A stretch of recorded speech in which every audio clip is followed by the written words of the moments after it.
Kamareddy DMHO Laxman Singh పై లైంగిక వేధింపుల ఆరోపణలు రావడం కలకలం రేపింది. ఈ వ్యవహారంపై రాష్ట్ర వైద్య శాఖ అధికారులు విచారణ చేపట్టారు. వివాదాస్పద వ్యాఖ్యలు, వేధింపుల ఘటనలపై డిఎంహెచ్ఓపై ఉన్నతాధికారులు ఆగ్రహం వ్యక్తం చేశారు. ఈ ఘటనపై మహిళా మెడికల్ ఆఫీసర్లు దేవునిపల్లి పోలీస్ స్టేషన్లో ఫిర్యాదులు చేశారు.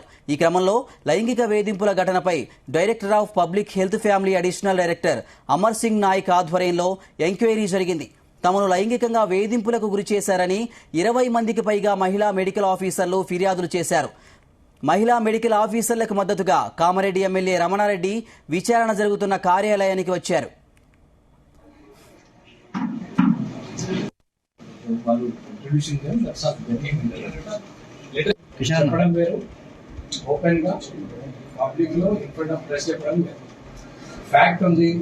జరిగింది నిజమే, అది మా ఆత్మకు తెలుసు. మేము తప్పు చేయట్లేదు, మేము అలిగేషన్ క్రియేట్ చేయట్లేదు.